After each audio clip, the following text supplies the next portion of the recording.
Hello friends, welcome to empire tuition classes. दोस्तों, आज हम इस वीडियो में a farewell to arms novel के प्लॉट के बारे में चर्चा करेंगे। दोस्तों, a farewell to arms novel American novelist Ernest Hemingway ने लिखी है। और दोस्तों, नॉवेल की शुरुआत होती है जॉर्जिया, इटली से, जहां Frederic Henry world war one में एज एन एम्बुलेंस ड्राइवर काम कर रहा होता है। दोस्तों, ये विंटर का समय है और विंटर में युद्ध इतना अग्रेसिव नहीं होता है। तो दोस्तों, इसी कारण हेनरी अपनी विंटर की छुट्टियां लेकर घर जाता है और जब वो वापस आता है तो वो अपने दोस्त रिनाल्डी से मिलता है और रिनाल्डी उसे कैथरीन से मिलवाता है। दोस्तों, कैथरीन एक ब्रिटिश नर्स है जो जॉर्जिया में ही रेड क्रॉस हॉस्पिटल में जॉब करती है और नॉवेल की शुरुआत में बताया गया है कि उसके हस्बैंड की डेथ हुई है। तो दोस्तों, हेनरी और कैथरीन दोनों मिलते हैं और एक दूसरे को पसंद करने लगते हैं। अब दोस्तों, कुछ समय बीतता है और वॉर में बमबारी के दौरान हेनरी इंजर्ड हो जाता है।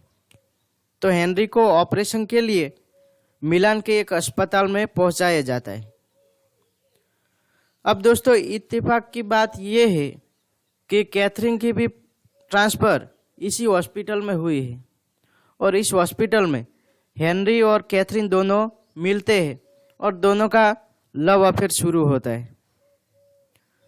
दोस्तों, अब हेनरी का ऑपरेशन भी सक्सेसफुल हो गया है और हेनरी अब बिल्कुल फिट है। तो दोस्तों, हेनरी अब बिल्कुल स्वस्थ है, लेकिन अब वो शराबी बन गया है। वो अब शराब पीने लग गया है और ये शराब पीने वाली बात हॉस्पिटल की सुपरिटेंडेंट मिस वैन कैम्पेन को पता चल जाती है। तो मिस वैन कैम्पेन गुस्सा होकर हेनरी को अस्पताल से छुट्टी दे देती है और हेनरी को मजबूरन वापस अपनी ड्यूटी पे लौटना पड़ता है। दोस्तों, जब हेनरी जा रहा होता है तब कैथरीन उसे रोकती है और कहती है कि वो प्रेग्नेंट है। लेकिन ये समय तो हेनरी के वापस जाने का था और अब इन दोनों को भी पता नहीं था कि वो दोनों अब कब मिलेंगे। दोस्तों, अब जब हेनरी वापस आता है अपने वॉर जोन में, अपनी ड्यूटी पे जब वापस लौटता है तो देखता है कि वर्ल्ड वॉर में इटालियन आर्मी की हालत बहुत बुरी है। जर्मन और ऑस्ट्रियन आर्मी लाइन क्रॉस करके लगातार इटालियन आर्मी की ओर तेजी से बढ़ रही है और इसी कारण इटालियन आर्मी भी भागने पे मजबूर हो जाती है। तो दोस्तों, हेनरी भी एम्बुलेंस लेकर अपने साथियों के साथ भागता है, लेकिन एम्बुलेंस दलदल में फंस जाती है। तो हेनरी अपने दो साथियों से मदद मांगता है, लेकिन वो मना कर देते हैं और इसी बात पे हेनरी गुस्सा हो जाता है और हेनरी वो दो सर्जन में से एक को शूट कर देता है और शूट करने के बाद, गोली मारने के बाद हेनरी नदी में डाइव लगा देता है और नदी क्रॉस करके वो भागकर मिलान पहुंचता है। और मिलान पहुंचकर हेनरी कैथरीन के बारे में सोचता है। तब उसे पता चलता है कि कैथरीन इटली के एक शहर स्ट्रेसा में है। तो दोस्तों, हेनरी भी स्ट्रेसा जाता है और वहाँ वो कैथरीन से मिलता है।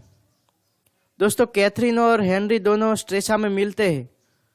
वो दोनों एक दूसरे को मिलकर बहुत खुश होते हैं और एक दूसरे से कहते हैं कि वो अब हमेशा साथ रहेंगे। लेकिन इस दौरान हेनरी को एक बात का डर लग रहा था कि वो अपने एक साथी को मारकर और वॉर में अपनी ड्यूटी छोड़कर भागकर आया है, तो कहीं इटालियन ऑफिसर आकर उसे पकड़ ना ले। और इसी डर में हेनरी और कैथरीन मिलकर एक प्लान बनाते हैं और वो रातों रात स्ट्रेसा से भाग जाते हैं और भागकर वो स्विट्जरलैंड पहुंच जाते हैं। दोस्तों, बाय गुड लक स्विट्जरलैंड की अथॉरिटी की ओर से हेनरी और कैथरीन को स्विट्जरलैंड में रहने की परमिशन भी मिल जाती है और वो स्विट्जरलैंड के एक शहर मॉन्ट्रिक्स में हॉस्पिटल के नज़दीक एक होटल में रहने लगते हैं। दोनों बहुत खुश है और दोस्तों ऐसे ही समय बीतता है और एक दिन कैथरीन के पेट में दर्द शुरू होता है, उसके पेट में हलचल होती है, तो उसे अस्पताल पहुंचाया जाता है और अस्पताल में उसका ऑपरेशन होता है। लेकिन बदकिस्मती से बच्चा स्टिल बॉर्न यानी कि मरा हुआ पैदा होता है और बहुत ज़्यादा ब्लीडिंग के कारण कैथरीन की भी मृत्यु हो जाती है।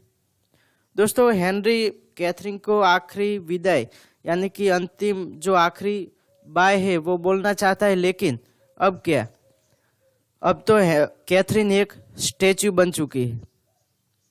तो दोस्तों हेनरी बारिश में भीगते भीगते वापस अपनी होटल की ओर जाता है और यहाँ पे इस नॉवेल का एंड होता है।